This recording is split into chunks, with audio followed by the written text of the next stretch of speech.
انہیں کہہ دوں گی خاندان میں ڈھونڈیں گی کوئی۔ وہ فروٹ کاٹ کاٹ کر پلیٹ میں رکھتے ہوئے مصروف سے انداز میں بولی، ویسے ایک بات تو ہے، آپ کے خاندان میں لڑکیاں بڑی خوبصورت ہیں۔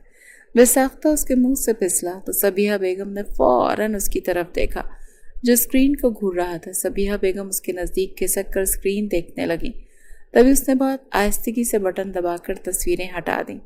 اب سامنے فارس اور راسم کی تصویریں تھیں۔ خدا کو خوف کرو زرتاش، یہ لڑکیاں نہیں لڑکے ہیں، بلکہ بچے ہیں۔ تم بھی سب کی طرح نے لڑکیاں بولنا شروع ہو گئے، حد ہے۔ وہ خفگی سے بولی تو وہ قہقہ لگا کر ہنس پڑا۔ فارس اور راسم بہت چھوٹے تھے ان سب سے اور کیوٹ سے بھی، ان کی آوازیں بھی باریک نازک سی تھیں، تبھی مذاق میں سب انہیں نازک لڑکیاں کہا کرتے تھے۔ اب وہ انہیں کیا بتاتا کہ وہ تو کسی اور ہی لڑکی کی بات کر رہا تھا۔ جو بھی ہے، آپ کے خاندان کی لڑکیاں واقعی پیاری ہیں۔ ہاں، پیرس کی لڑکیوں کا مقابلہ نہیں کر سکتی، مگر بری نہیں ہے۔ لیکن آپ نے یہ کیسے سوچ لیا کہ کوئی چچی ممانی ٹائپ انٹی آپ کے بیٹے کے لیے لڑکی پسند کرے گی اور آپ کا بیٹا قبول کر لے گا؟ وہی میں خود اندھا ہوں کیا؟ میں کروں گا نا لڑکی پسند، ذرا شادی کے فنکشنز ہونے دیں، کیا پتہ کوئی پسند آ جائے مجھے۔ وہ بولا تو وہ مسکرائی۔ بیٹا، میں چاہتی ہوں کہ تم میری زندگی میں ہی اپنی بری عادتیں چھوڑ دو، مجھے یہ چیزیں تکلیف دیتی ہیں جو تم کرتے ہو۔ اس نے اپنی ماں کی آنکھ میں تیرتی نمی دیکھی اور اسی وقت دل میں عہد کیا کہ وہ آج کے بعد شراب کو ہاتھ بھی نہیں لگائے گا۔ سمجھے، میں نے چھوڑ دیا سب۔ ریلیکس مام، آپ سے بڑھ کر میرے لیے کچھ بھی نہیں ہے۔ اس نے اپنی ماں کا ہاتھ تھام کر چوما تو وہ نم سا مسکرا دی۔ آج مائیوں کا فنکشن تھا اور وہ خود روایتی انداز میں کرتا پاجامہ پہنے پوری حویلی میں گھوم گھوم کر انتظامات دیکھ رہا تھا۔ سب لڑکوں نے ایک جیسے کپڑے بنائے تھے، اسی طرح سب لڑکیوں نے ایک جیسے رنگ کا غرارہ سے بتن کیا تھا۔ لڑکوں نے پیلا کرتا سفید پاجامہ اور لڑکیوں نے مہندی رنگ کا غرارہ شرٹ پہن رکھی تھی۔ یار زرتاش، بات سننا، یہاں پھول کم پڑ گئے ہیں، تم اوپر کی منزل پر تیسرے نمبر پر جو کمرہ ہے نا، وہاں پھولوں کی ٹوکری رکھی ہوگی، وہ تو لے آؤ پلیز، اس کے کزن ارحم نے کہا تو اس نے اس بات میں سر ہلا دیا اور اوپر کی طرف چل دیا۔ سیڑھیاں عبور کر کے راہداری سے گزرتے اس کی نظر سامنے والے کمرے کے کھلے دروازے پر گئی۔ اس نے سرسری نگاہ ڈالی، پھر بے دہانی میں اسی طرف چل پڑا۔ کمرے کا دروازہ کھلا تھا اور اندر آئے جائے نماز بچھائے اللہ کے حضور ہاتھ پھیلائے بالکل پرسکون سے انداز میں دعا مانگ رہی تھی۔ زرتاش پر جیسے وقت تھم سا گیا۔ وہ سانس روک کے اس نازک سی لڑکی کو دیکھنے لگا۔ وہ اپنے نورانی خوبصورت چہرے کے گرد سفید دوپٹہ باندھے ہاتھ پھیلائے کتنے سکون سے دعا مانگ رہی تھی۔ زرتاش کا دل بے ساختہ اس کے چہرے کو چھونے کا کیا، مگر وہ تو ناپاک تھا اور وہ لڑکی اس وقت دنیا کی سب سے پاک صاف لڑکی معلوم ہو رہی تھی۔ زرتاش کو اپنا آپ یکدم بہت گنہگار سا لگا۔ ہوش میں تو تب آیا جب وہ پرسکون لڑکی اچانک گڑبڑا کر بچوں کی طرح دعا کرنے لگی۔ پلیز پلیز اللہ پاک، مجھے اس فورنر سے بچا لیں، وہ انگریز گورا مجھے یقیناً دوبارہ بلیک میل کرے گا۔ اس کے پاس تو میری تصویریں بھی ہیں نا، اگر بابا کو پتہ چلا نا تو وہ میرا کالج جانا بند کر دیں گے اور میں لائبریری بھی نہیں جا پاؤں گی اور میرا پیرس جانے کا خواب بھی ادھورا رہ جائے گا اور بابا مجھے کسی سلیم فہیم گنجے ٹائپ انکل سے بیاہ دیں گے۔ پلیز اللہ پاک، اس مغربی آدمی کا کیمرہ خراب کر دیں پلیز۔ وہ بچوں کی طرح منہ بنائے بڑبڑانے لگی۔ اس کے سارے جملے سن چکا تھا، زیر لب مسکرایا۔ کہاں وہ اسے پہلی نظر میں روایتی مشرقی لڑکی لگی تھی، پھر بعد میں اچانک خطرناک ہو گئی تھی اور پھر ڈرپوک سی، اور ابھی اسے بہت چھوٹی سی معصوم سی بچی لگ رہی تھی۔ آخر کتنے روپ تھے اس کے، وہ سوچ ہی رہا تھا جب وہ جائے نماز پہ طے کر کے اٹھی تو اسے دروازے پر کھڑا دیکھ کر ٹھٹکی، پھر ہمت جمع کر کے اس کی طرف آئی۔ کیا ہے؟ کیوں یہاں کھڑے ہیں آپ؟ کوئی کام تھا آپ کو مجھ سے؟ اور کب سے کھڑے ہیں یہاں؟ وہ خفگی سے منہ پھلائے بولی تو وہ مسکرا کر قریب آیا۔ آیت دوپٹہ سر سے ہٹا کر گلے میں ڈال چکی تھی۔ وہ اب تک سفید فراک میں ہی ملبوس تھی، وہ تیار بھی نہیں ہوئی۔ زرتاش کو نیچے جتنی میک اپ سے لت پت لڑکیاں نظر آئیں، وہ سب آیت کی سادگی کے سامنے کچھ بھی نہیں تھی۔ میں تو یہاں تب سے کھڑا ہوں مس آیت جب سے آپ میرے کیمرے کو بھر بھر کر بد دعائیں دے رہی تھیں۔ آپ چاہتی تو براہ راست مجھے ڈیلیٹ کرنے کا کہہ دیتی۔ یہ کہاں کا انصاف ہوا، میرے اتنے مہنگے کیمرے کو کوسنے لگ گئی۔ وہ بڑے لطف اندوز لہجے میں بولا۔ اس لڑکی سے بحث کرنا پسند تھا۔ ہاں، بولنے سے تو جیسے آپ فوراً ڈیلیٹ کر دیتے نا، منہ پھلا کر ادھر ادھر دیکھنے لگی۔ کر سکتا ہوں اگر تم میرے ایک سوال کا جواب دے دو۔ کون سے؟ کیا تمہاری دعائیں واقعی میں قبول ہوتی ہیں؟ اس لہجے میں بولا کہ آیت چند ہمیں اسے دیکھتی رہی، پھر دھیرے سے ہاں میں گردن ہلا دی۔ تو کیا تم ایک پیاری سی لڑکی کی طرح میرے لیے دعا کرو گی؟ میری کچھ بری عادتیں ہیں جن سے موم پریشان ہے، تم دعا کرو وہ عادتیں چھوٹ جائیں۔ وہ بالکل سنجیدگی سے کہنے لگا تو آیت سے کوئی جواب نہ بن پڑا۔ کیا گارنٹی ہے کہ پھر آپ میری تصویریں ڈیلیٹ کر دیں گے؟ وہ شکی نظروں سے اسے گھورنے لگی تو وہ گردن جھکا کر مسکرایا۔ ڈیلیٹ نہ بھی کروں تو کسی کو اس بارے میں کچھ نہیں بتاؤں گا، میں زبان دیتا ہوں، تم میری بات پر بھروسہ کر سکتی ہو۔ وہ پورے استحقاق سے بولا تھا۔ وہ چند لمحے اسے دیکھتی رہی، پھر پلٹ کر اندر جانے لگی، پھر رکی۔ اللہ کا پکا وعدہ کریں آپ کسی کو نہیں بتائیں گے؟ وہ اس وقت اسے بہت معصوم لگی۔ وہ ایک بار پھر مسکرایا۔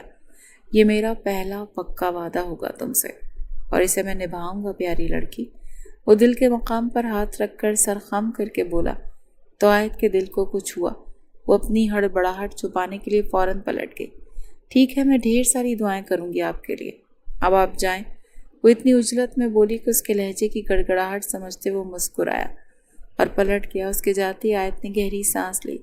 پھر وہ شخص تھا جو اسے پہلی نظر میں پسند آیا تھا اور آج اسے پھر پیارا لگا تھا۔ استغفار پڑھو نادان لڑکی، یہ فارنر مغربی آدمی ذرا بھی اچھے نہیں ہوتے۔ اس نے خود کو ڈپٹتے ہوئے اپنے کپڑے لیے اور چینجنگ روم میں چلی گئی۔ تقریباً پون گھنٹے بعد اسے مہمانوں کے درمیان کھل کھلاتی نظر آئی۔ اس نے تو آج بھی اس کی کئی تصویریں بنائی تھیں۔ اب وہ کسی بات پر منہ بسوڑے اپنے کزن سے بحث کر رہی تھی، تبھی راسم اور فارس اس کی طرف آئے۔ اہم اہم، یہ چھپ چھپ کر کس کی تصویریں بنائی جا رہی ہیں؟ زار بھائی، آج کل تاش بھائی ایک سیکرٹ مشن پر نکلے ہوئے ہیں۔ وہ سب اسے پیار سے زار یا پھر تاشی کہتے تھے۔ چپ بے شرمو، ہلکے بولو، کسی نے سن لیا نا تو لگ پتا جائے گا پھر۔